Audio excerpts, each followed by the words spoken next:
जय श्री कृष्ण।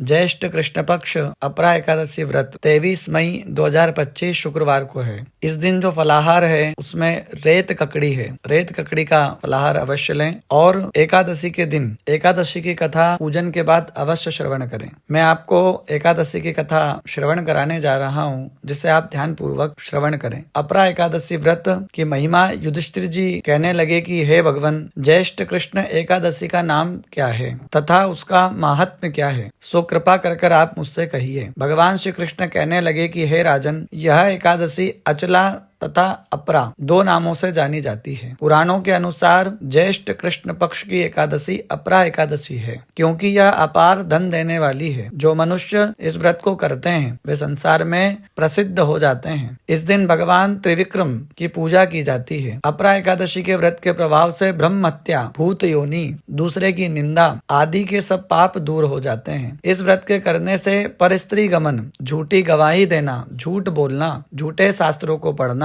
या झूठे शास्त्रों को बनाना, झूठा ज्योतिषी बनना तथा झूठा वैद्य बनना आदि सब पाप नष्ट हो जाते हैं। जो क्षत्रिय युद्ध से भाग जाए वे नरकगामी होते हैं, परंतु अपरा एकादशी का व्रत करने से वे भी स्वर्ग को प्राप्त हो जाते हैं। जो शिष्य गुरु से शिक्षा ग्रहण करते हैं फिर उसकी निंदा करते हैं वे अवश्य नरक में पड़े रहते हैं, मगर अपरा एकादशी का व्रत करने से वे भी इस पाप से मुक्त हो जाते हैं। जो मनुष्य तीनों पुष्कर में कार्तिक पूर्णिमा को स्नान करने से या गंगा तट पर पितरों को पिंड दान करने से प्राप्त होता है, वही अपरा एकादशी का व्रत करने से प्राप्त होता है। मकर में सूर्य प्रयागराज के स्नान से, महाशिवरात्रि का व्रत करने से, सिंह राशि के बृहस्पति में गोमती नदी के स्नान से, कुंभ में केदारनाथ के दर्शन या बद्रीनाथ के दर्शन करने से, सूर्य ग्रहण में कुरुक्षेत्र के स्नान करने से, स्वर्ण दान करने से अथवा अर्ध प्रसूता गोदान का जो फल प्राप्त होता है वही फल एकादशी का व्रत करने से प्राप्त हो जाता है। यह व्रत पाप रूपी वृक्ष को काटने के लिए कुल्हाड़ी है, पाप रूपी ईंधन को जलाने के लिए अग्नि, पाप रूपी अहंकार को मिटाने के लिए सूर्य के समान और मृगों को मारने के लिए सिंह के समान है।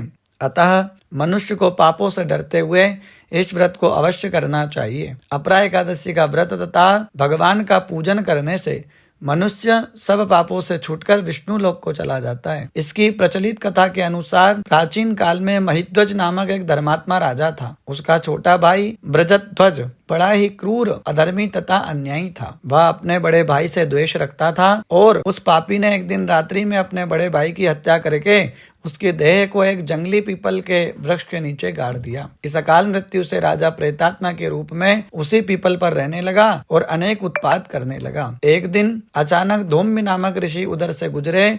उन्होंने प्रेत को देखा और तपोबल से उसके अतीत को जान लिया। अपने तपोबल से प्रेत उत्पात का कारण समझा। ऋषि ने प्रसन्न होकर उस प्रेत को पीपल के वृक्ष से नीचे उतारा तथा परलोक विद्या का उपदेश दिया। दयालु ऋषि ने राजा की प्रेत योनि से मुक्ति के लिए अपरा और अचला एकादशी का व्रत किया और उसे उस अगति से छुड़ाने का प्रयास किया और उनका पुण्य उस प्रेत को अर्पित कर दिया। इस पुण्य के प्रभाव से राजा की प्रेत योनि से मुक्ति हो गई। वह ऋषि को धन्यवाद देता हुआ दिव्य देह धारण कर पुष्पक विमान में बैठकर स्वर्ग को चला गया। हे राजन, यह अपरा एकादशी की कथा मैंने लोकहित के लिए तुमसे कही है। इसे पढ़ने अथवा इसे सुनने से मनुष्य सभी पापों से मुक्त हो जाता है। जय श्री कृष्ण।